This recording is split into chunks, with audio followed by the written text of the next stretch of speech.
하나님 말씀은 신약성경 마태복음 6장 9절로 13절 말씀입니다. 신약성경 8쪽 마태복음 6장 9절로 13절 말씀 제가 봉독하도록 하겠습니다. 그러므로 너희는 이렇게 기도하라. 하늘에 계신 우리 아버지여, 이름이 거룩히 여김을 받으시오며 나라가 임하옵시며 뜻이 하늘에서 이루어진 것 같이 땅에서도 이루어지이다. 오늘 우리에게 일용할 양식을 주시옵고 우리가 우리에게 죄 지은 자를 사하여 준 것 같이 우리 죄를 사하여 주시옵고 우리를 시험에 들게 하지 마시옵고 다만 악에서 구하시옵소서. 나라와 권세와 영광이 아버지께 영원히 있사옵나이다. 아멘. 우리는 지금 계속해서 주기도문의 말씀을 살펴보고 있습니다. 주님은 지금 우리에게 기도를 가르쳐주고 계십니다. 이렇게 기도하라고 하는 말씀으로 시작해서 이 기도는 주님께서 보여주신 기도의 모범입니다. 하지만 이렇게 기도하라는 주님의 모범을 제시하는 것으로 끝나지 아니하고 지금 우리에게 기도하라고 하시는 주님의 명령을 하고 계시는 것입니다. 주님께서 사랑하시는 제자들과 앞으로 오는 그리고 또 후에 계속해서 주님의 자녀로 하나님을 섬겨야 할 그 백성들에게 주님은 지금 이렇게 기도하라고 말씀하며 명령하고 계시는 것입니다.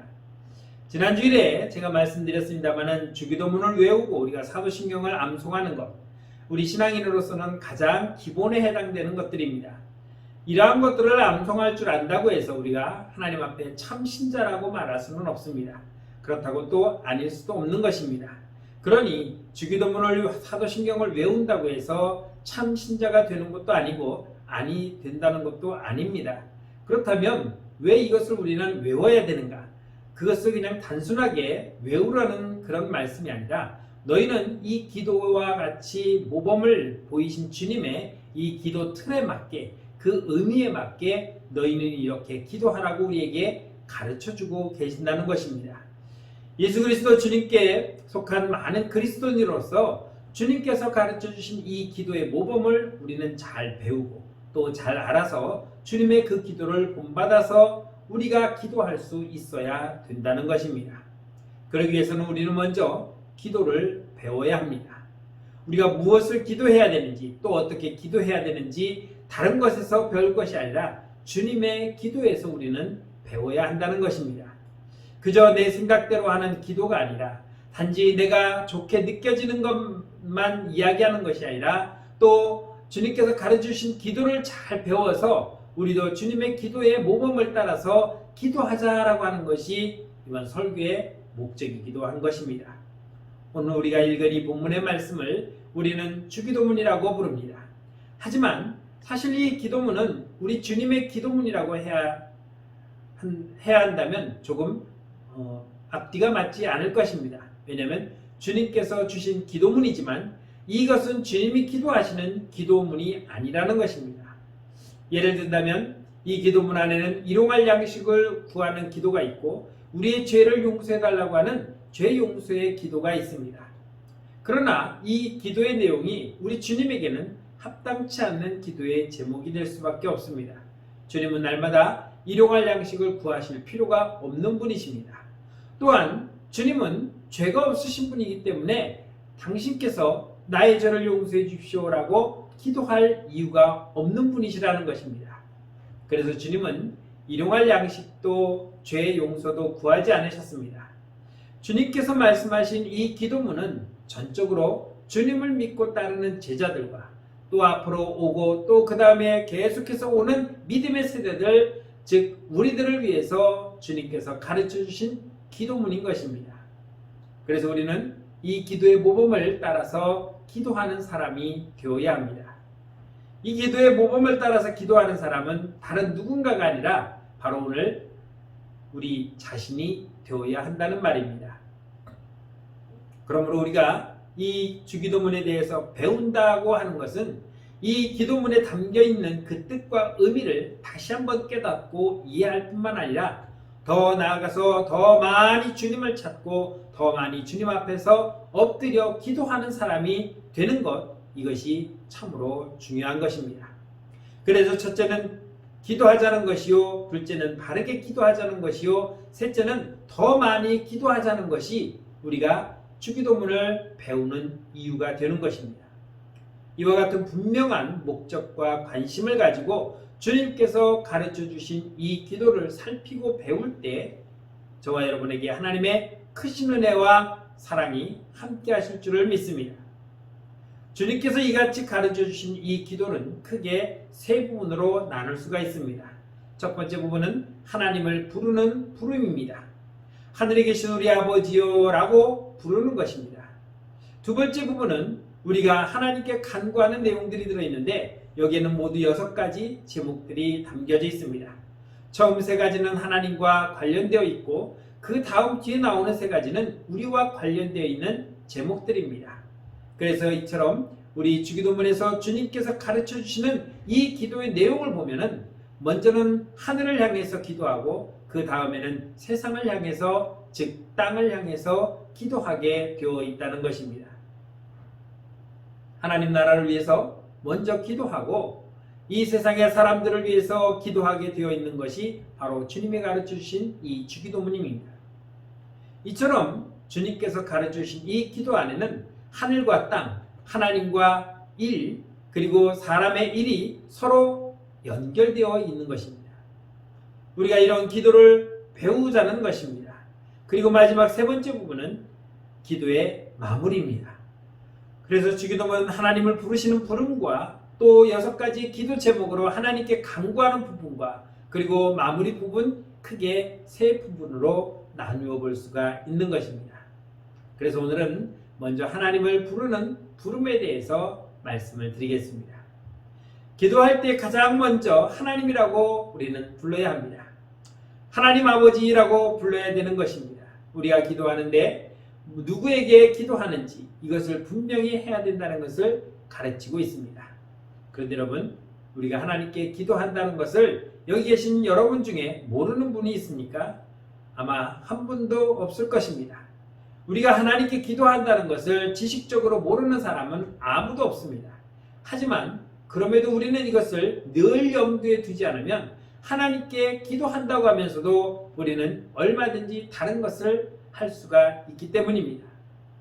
특히 예배 시간에 대표 기도를 할 때 간구하는 것이 아니라 가르치는 말이 될 수도 있고 참 조심스러운 그러한 부분도 담겨져 있습니다만 내가 하고 싶은 말을 쏟아낼 수도 있습니다.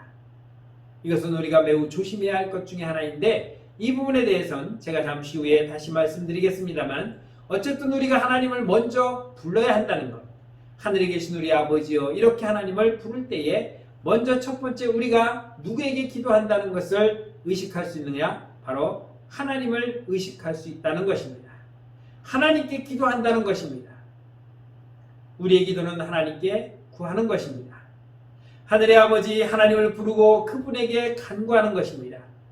매우 단순하지만 이것은 매우 중요한 원리입니다. 주님은 지금 가장 먼저 우리가 하나님을 불러야 한다고 가르치고 계시는 것입니다. 우리의 기도에 가장 먼저 하나님을 불러야 하는 그 이유는 우리의 기도를 들으시는 분이 누구신지를 우리가 분명히 알아야 하기 때문입니다. 그 말은 우리가 기도할 때에 지금 내가 누구에게 기도하고 있는지를 내가 분명하게 인식하고 있어야 한다는 것을 의미하는 것입니다. 왜냐하면 우리의 기도를 들으시는 분이 하나님이심을 내가 분명하게 인식하고 있을 때에 기도하는 우리의 새가 결정되기 때문입니다. 하나님 앞에서 기도하는 나 자신의 모습을 내가 볼 수 있기 때문입니다. 우리는 분명히 하나님께 기도합니다. 누구든지 누구에게 우리의 기도를 들으시는 분이 누구신지 그 대상이 명확하지 않으면 안 되는 것이기 때문입니다. 그리고 우리가 기도할 때 사람에게 보이려고 하는 것은 올바른 기도의 자세가 아닙니다. 우리의 기도는 하나님께서 들으시는 것이며 하나님께서 받으시는 기도이십니다. 그렇기 때문에 하나님을 상대로 기도하는 것이지 사람을 상대로 기도하는 것은 아니라는 것입니다. 그래서 기도할 때에 우리의 마음은 더욱더 오직 하나님께 집중할 수 있어야 합니다. 누군가에게 말하듯이 누군가가 듣기를 바라는 마음으로 그렇게 기도하는 것은 하나님께 드리는 기도라고 할 수가 없습니다. 예배 중에 기도할 때에 특히 조심해야 되는 부분이라고 생각됩니다. 대표기도는 온 성도를 대표해서 하나님께 간구하는 시간입니다. 성도들을 가르치는 시간이 아니며 내가 하고 싶은 말을 쏟아내는 그러한 기도의 시간이 아닌 것입니다. 두렵고 떨림으로 하나님 앞에 나아가 엎드려 간절히 기도하는 시간입니다. 더욱이 예배 중에 대표하는 이 기도는 온 성도들을 대표해서 하나님께 구하는 것이기 때문에 나 개인의 간구로 기도해서는 안 되는 것입니다. 지금 우리 교회가 필요한 것이 무엇인지, 당면한 문제가 무엇인지, 또 우리 교회 모든 성도들의 지금 간구하고 싶어하는 그 기도의 제목들이 무엇인지를 담아서 대표로 하나님 앞에 구하는 시간이 대표기도 시간입니다. 사람들 혹은 회중을 의식해서 하는 기도의 시간이 아닌 것입니다. 그래서 멋지게 할 필요도 없고 잘할 필요도 없습니다. 성경 구절을 막 가져다가 막 결합해서 해야 할 이유도 없습니다. 사자성어를 써가면서 좋은 글귀를 가져다가 인용하면서 그렇게 기도할 이유가 없습니다. 오직 대표기도 시간에는 우리 교회가 당면한, 우리 교회가 기도해야 할 내용들, 우리 성도들이 하나님 앞에 간구하고자 하는 그 기도의 제목들을 모아서 기도하는 것이기 때문에 그래서 많은 준비를 해야 되는 것입니다. 예를 들면 교인 중에 누가 입원을 하셨습니다. 그런데 토요일날 퇴원을 하셨어요. 그런데 그걸 모르고 대표기도의 시간에 하나님, 우리 땡땡땡 권사님이 병원에 입원하셔서 아직도 이렇게 치료를 받고 있습니다. 속히 치료되어서 회복되어서 퇴원해서 우리와 함께 예배할 수 있는 그런 은혜를 베풀어 달라고 기도한다면 이것은 기도의 준비가 되지 않은 것입니다. 그래서 기도하기 전에 성도들의 삶도 살펴보아야 되고 무엇을 내가 기도해야 되는지, 그들이 기도하고자 하는 내용이 무엇인지를 내가 준비해서 대표로 기도하는 것이 대표기도의 시간입니다.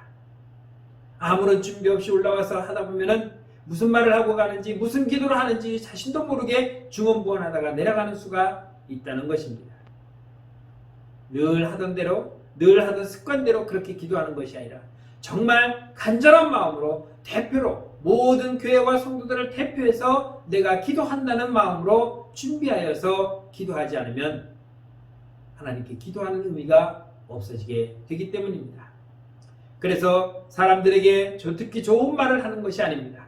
사람들 앞에서 좋아 보이는 말로 미사여구를 꾸며서 기도하는 것이 아닙니다. 그것이 우리들 자신의 수준이면은 우리는 두말할 나위 없습니다. 그렇기 때문에 우리는 거룩한 예배, 이 기도의 순서를 담당할 때에 항상 하나님 앞에 부족한 모습으로 하나님, 내가 이렇게 기도하려고 합니다. 하나님, 기도의 문을 열어주시고 내가 구할 것을 기억나게 하시고 하나님 앞에 제대로 기도할 수 있는 그런 은혜를 달라고 먼저 기도로 준비하는 것, 이것이 기도하는 자세인 것입니다. 예배 안내를 보고 또 하나의 순서를 담당하는 것으로 그렇게 아무렇게나 준비되지 않은 모습으로 기도할 수는 없는 것입니다.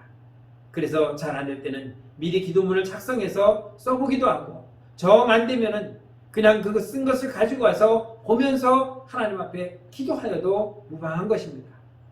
그런데 마치 써서 기도하면은 뭔가 좀 남들에게 우습게 보일 수 있을 것 같은 그런 자격지심을 우리는 가질 필요 없습니다. 그만큼 내가 더 잘 준비해서 흔들림 없이 온전히 구하고자 하는 것을 제대로 하나님 앞에 구할 수 있도록 하기 위한 준비이기 때문입니다. 여러분들도 아시겠지만 저는 모든 설교문을 그랬습니다, 저랬습니다까지 다 기록을 해서 설교를 합니다. 왜 그렇습니까?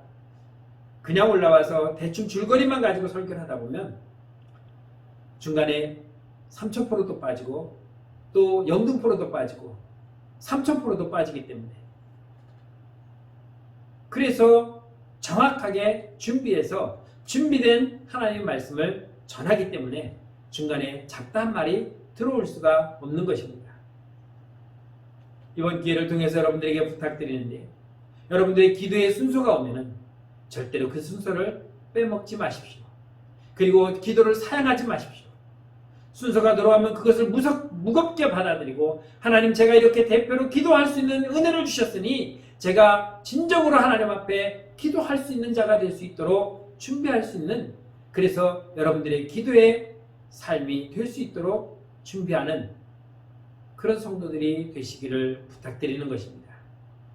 그래서 나는 이래서 못하고 저래서 못하고 그렇게 하지 마시고, 정말 기도의 순서가 돌아오면은 어떠한 일이 있더라도 그 기도의 시간을 맞추려고 하는 그런 노력이 우리에게 준비되어 있어야 하는 것입니다.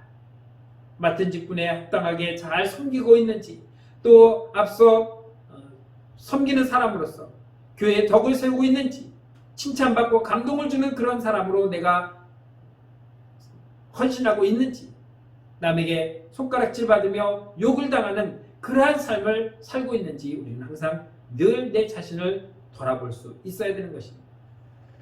목사나 장로나 권사나 별 수 없는 한 인간에 불과합니다. 목사이니까 다 거룩할 것이고, 장로이니까 그 다음에 거룩할 것이가 아니라, 목사도 장로도 권사도 다 똑같은 연약한 사람들입니다. 부족한 사람들입니다. 그렇기 때문에 우리의 부족함, 우리의 연약함을 우리는 늘 붙들고 하나님 앞에 한 걸음 한 걸음 더 나아갈 수밖에 없는 것입니다. 계속해서 살펴야 하고 우리 자신을 고쳐가야 할 수밖에 없는 그런 연약한 존재들입니다. 그렇기 때문에 마음에 걸리는 것이 있고 부끄러운 것이 있으면 우리는 즉시 회개해야 되고, 또 회개하고 죄 용서를 받아야 하는 것입니다. 그래서 은혜를 받고 회복이 되어서 주님 앞에 기도함으로 나아갈 수 있어야 하는 것입니다. 제가 지금 마음에 걸리는 죄가 있으니까 이번 주에는 목사님 기도 못하겠습니다라고 핑계거리를 만들어주는 것이 아닙니다. 만약 정말 그러한 일이 있다면 회개하는 마음으로 하나님 앞에 회개하고 그 순서를 마땅히 하나님을 섬기는 마음으로 나와서 기도하는 것, 이것이 올바른 자세의 모습인 것입니다. 구약 백성들이 1년에 하루 대속죄일에 대제사장이 어린 양의 피를 가지고 지성소 앞으로 들어가서 하나님 앞에 들어갈 때 얼마나 두렵고 떨리는 마음으로 그 안에 들어갔겠습니까? 레위기 16장을 보면 이 속죄를 위해서 제사를 드릴 때에 아론 대제사장은 먼저 자신을 위한 속죄의 제사를 드려야 했습니다.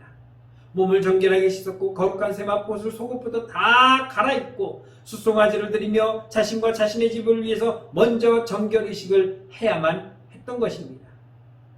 대제사장이라고 해서 그냥 아무렇지 않게 들어가는 곳이, 그런 곳이 아니었습니다. 그만큼 두렵고 떨리는 마음으로 하나님 앞에 나아가는 것입니다. 이것이 하나님 앞에 기도하는 우리의 모습이어야 되는 것입니다. 히브리서 5장 3절에서는 그러므로 백성을 위하여 속죄제를 드림과 같이 또한 자신을 위하여도 드리는 것이 마땅하니라고 말씀하고 있습니다. 제사를 드리기 전에 하나님 앞에 나아가 기도하는 우리 자신을 먼저 정결하게 하는 것이 마땅하다고 가르치고 있는 것입니다. 물론 여러분 오해하지 않기를 바랍니다. 지금 우리는 하나님께 제사를 드리는 것은 아닙니다. 예수 그리스도의 십자가의 제사로 우리는 드릴 제사를 이미 완성하였습니다. 하지만 하나님 앞으로 나아가는 우리의 마음가짐은 결코 다르지 않습니다. 그것은 변하지 않습니다.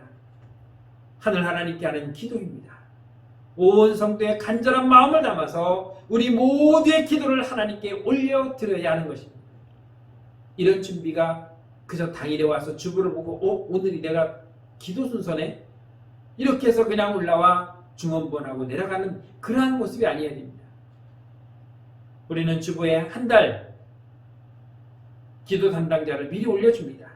내가 몇째 주에 어느 예배에 기도 담당자인지 알 수 있습니다. 또 마지막 주에는 다음 달 기도 담당자를 미리 알려줍니다. 그렇기 때문에 미리 내가 준비할 수 있는 것입니다. 충분히 준비할 수 있습니다.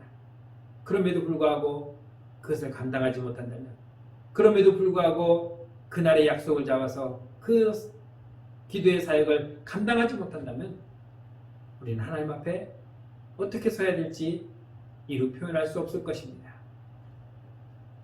기도하는 자신을 돌아봐야 하고 간구하는 제목들을 잘 준비해서 정말 대표로 온전하게 기도할 수 있어야 하는 것입니다. 이렇게 기도하는 것이 바르게 기도하는 것입니다. 또 우리의 기도를 들으시는 분이 하나님이심을 우리가 분명하게 인식할 때에 우리가 확신을 가지고 기도할 수 있는 것입니다. 나의 기도를 들으시는 분이 하나님이시라는 것을 안다면 우리는 그 기도하는 가운데 의심하지 않을 것이며 우리의 기도를 들으시는 하나님께서 분명히 응답해 주실 것을 믿고 기도할 수가 있는 것입니다. 기도는 우리의 필요를 하나님께 구하는 것입니다. 하나님 도와주세요. 하나님 도와주십시오. 하나님 도와달라고 간청하는 것이 바로 기도입니다. 여리고성에서 한 소경이 주님을 부르짖습니다. 다윗의 자손 예수여, 다윗의 자손 예수여라고 그는 간청했습니다. 그런데 그 간청하는 소리가 들릴 듯 말 듯 다윗의 자손 예수여, 다윗의 자손 예수여 이렇게 그냥 애처로운 목소리로 한 것이 아니라 많은 사람들이 예수를 만나고 많은 사람들이 웅성대는 그 소리를 뚫고 예수님의 귀에 들어갈 수 있을 정도로 다윗의 자손 예수여, 다윗의 자손 예수여 라고 간청하게 부르짖었다는 것입니다. 그렇게 기도하면서 그렇게 기도할 때에 정말 될지 안 될지, 아니 될까 안 될까라는 그런 의심을 가지고 기도하는 것이 아니라 내가 이렇게 부르짖음으로 말미암아 하나님께서는 나의 기도를 분명하게 들으시고 응답하신다는 그 믿음으로 기도할 수가 있는 것입니다. 그렇지 않다면 우리는 기도의 응답을 기대할 수가 없는 것입니다. 의심하면서 구한다는 것은 이미 기도가 아닙니다. 하나님은 기도하는 우리를 지켜보고 계십니다. 우리의 기도를 들으시는 분이십니다. 우리의 형편을 아시는 하나님이십니다. 주님께서는 마태복음 6장 6절에서 말씀하시기를 은밀한 중에 보시는 내 아버지께서 갚으시리라고 말씀하셨습니다. 우리가 하는 모든 것 하나님께서 갚아주신다는 것입니다. 또한 6장 8절에서는 구하기 전에 너희에게 있어야 할 것을 하나님 너희 아버지께서 아시느니라고 말씀하고 있습니다. 우리가 기도해서 아뢰기 이전에 하나님께서는 이미 우리가 무엇을 필요로 하는지 이미 알고 계시다는 것입니다. 우리가 기도할 때에 하나님의 눈은 우리 기도하는 눈을 바라보고 계십니다. 하나님의 귀는 우리의 기도 소리에 귀 기울이고 있고 우리의 작은 신음소리마저도 놓치지 아니하시고 들으시는 그 귀로 우리를 기울여 들으신다는 것입니다. 우리에게 필요한 것들이 무엇인지 하나님은 다 알고 계시는 분이십니다. 전능하신 하나님이 우리의 기도에 응답하신다는 말입니다. 한없는 자비하심으로 우리의 기도에 응답하시는 하나님이십니다. 사랑하는 성도 여러분, 우리는 지금 그런 우리 하나님께 기도하고 있는 것입니다. 그래서 우리는 기도할 때 확신을 가지고 기도할 수 있는 것입니다. 대한민국같이 민주사회에서 오래 사신 여러분들을 상상하기 어려워 계시겠지만 저 중동에 있는 왕족 국가들은 아직도 왕족들이 얼마나 큰 부와 권세를 누리는지 아십니까?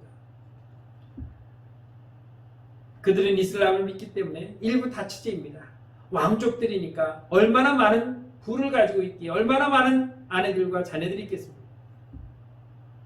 수십 명의 아내들과 수십 명의 자녀들이 있습니다. 그런 자녀들의 맨 꼬리의 막내라 할지라도 국가로부터 엄청난 부와 특혜를 누리고 있는 것이 저 중동에 있는 그러한 곳입니다.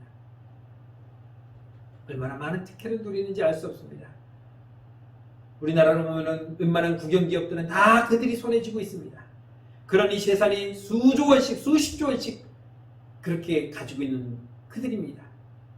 그런데 만왕의 왕이신 하나님께서 우리가 요청하는 것을 주목하여 보지 않고 있는 것이 아니라 만왕의 왕이신 하나님께서 우리가 기도하는 것에 귀를 기울이고 들으시고 응답하신다는 것입니다. 이것을 믿으시기를 주의 이름으로 축원합니다. 그렇기 때문에 우리가 하나님께 기도하는 것이 이런 것입니다. 내가 지금 이런 하나님께 기도한다는 것이 바르게 인식되어 있을 때에 기도하는 우리의 자세가 달라지는 것입니다. 제가 어린 시절부터 자라오면서 이미 우리 집은 한마디로 망한 집안이었습니다. 그래서 저는 늘 용돈에 굶주린 그런 삶을 어린 시절부터 지니고 살았습니다. 그래서 뭘 사 먹으려도 용돈을 제대로 받을 수가 없어서 아침마다 학교 갈 때에 아빠 10원만. 그때는 10원이면 지금으로 보면은 한 1,000원 정도 된 것 같아요.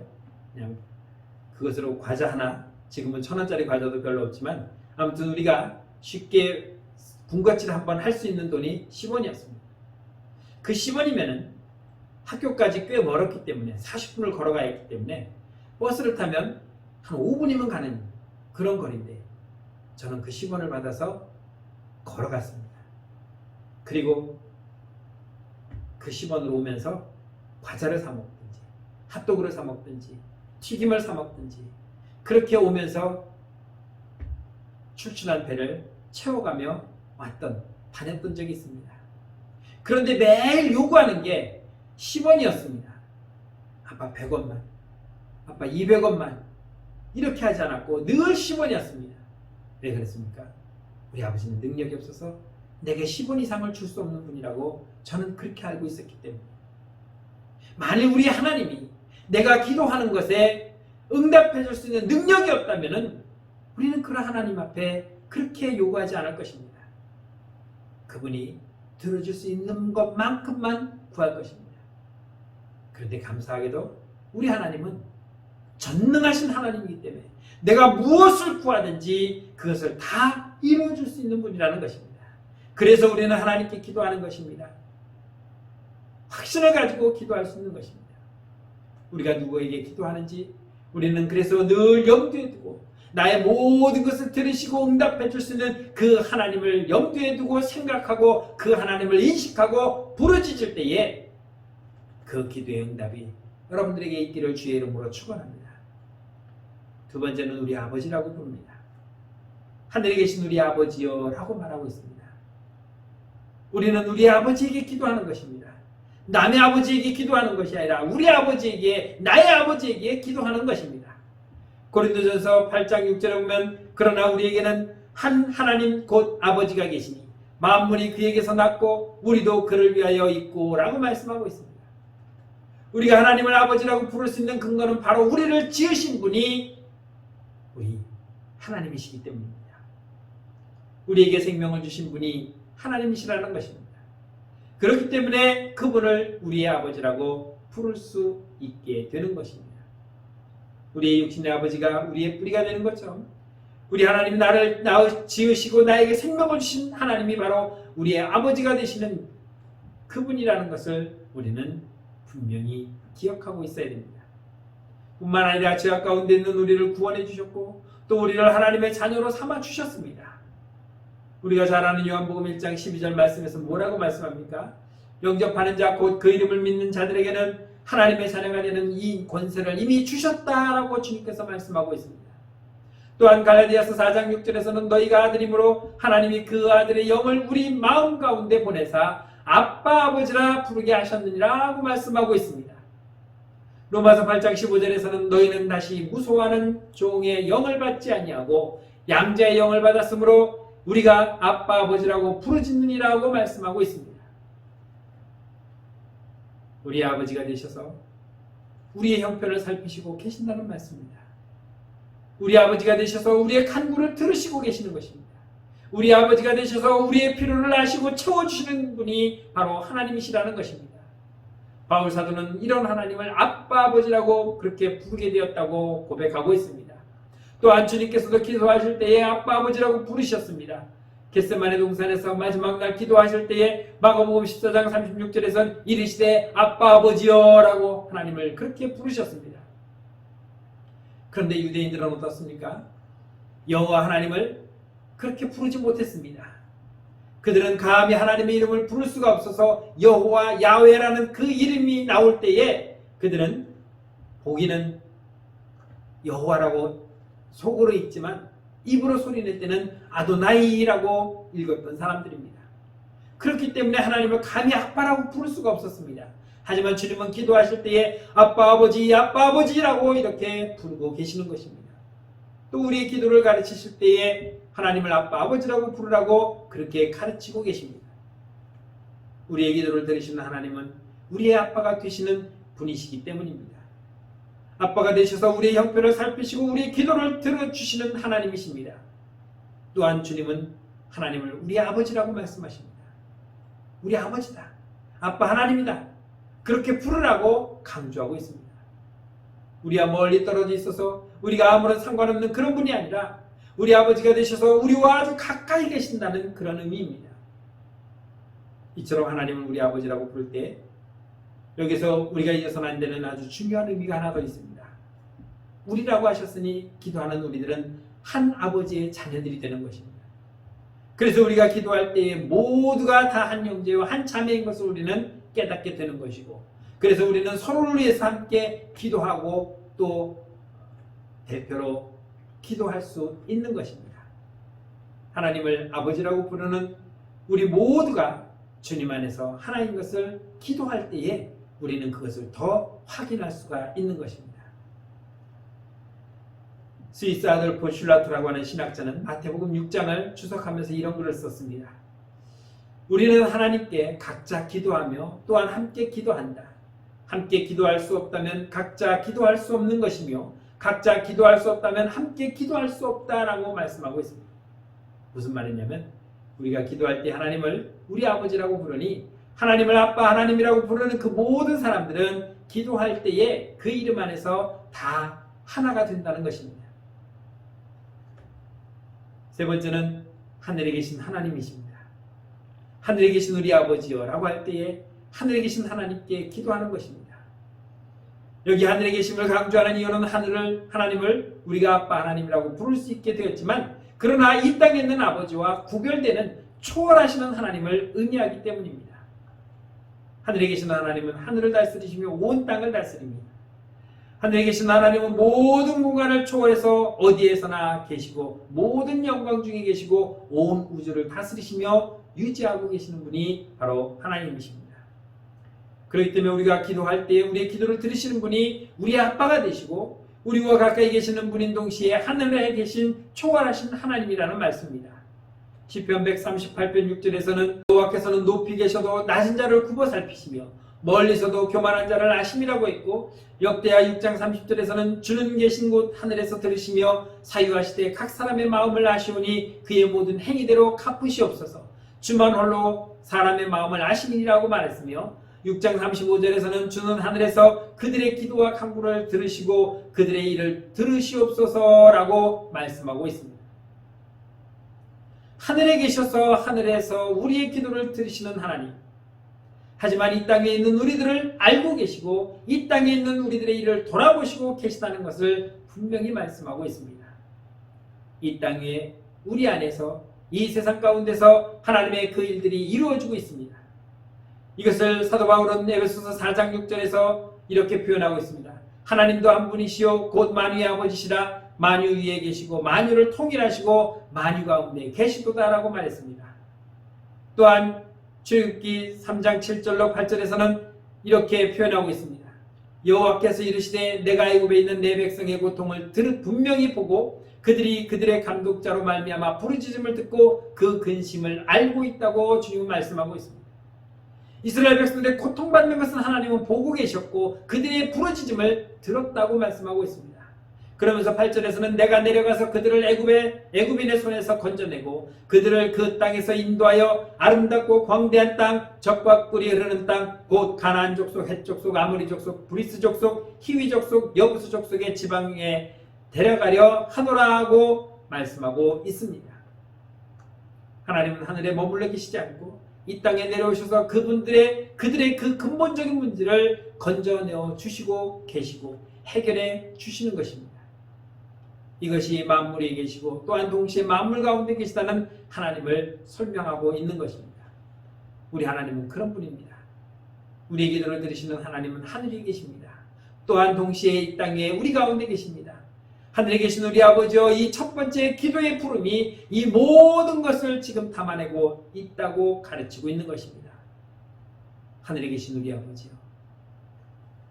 사랑하는 성도 여러분, 우리는 아빠 아버지라고 부르는 하나님의 자녀입니다. 그 하나님께서 우리의 기도를 들으십니다. 그리고 그 기도를 통해서 우리에게 모든 것을 공급해 주십니다. 먹을 것이 필요합니까? 마실 것이 필요합니까? 입을 것이 필요합니까? 여호와 하나님 앞에 구하십시오. 우리가 원하는 것이 있다면 하나님께 담아서 부르짖으십시오. 하늘에 계신 우리 아버지요. 오늘 이 말씀을 통해서 하늘에 계신 나의 아버지요. 나의 기도하는 소리를 들으시고 나의 기도에 응답해달라고 부르짖는, 그래서 하나님의 응답을 받으며 살아가는 저와 여러분들의 삶이 되기를 주의 이름으로 축원합니다. 기도하겠습니다. 지금도 살아계셔서 우리의 기도를 들으신 하나님, 하늘에 계신 우리 아버지여, 우리가 그 이름을 부르고 하나님 앞에 기도할 때에 하나님은 우리의 기도를 들으셨고 우리의 기도하는 모습을 보셨습니다. 그리고 들으신 그 기도를 응답하셨습니다. 사랑하는 주의 백성들이 하나님 앞에 날마다 기도할 때에 하나님은 우리의 기도를 들으시고 응답하셔서 여전히 우리와 함께 하심을 우리가 하나님의 자녀인 것을 보여주셨습니다. 앞으로도 늘 주님 앞에 기도하며 간구하며 살아가는 주의 거룩한 성도들이 되게 하여 주옵소서. 예수님의 이름으로 감사하며 기도드렸습니다. 아멘.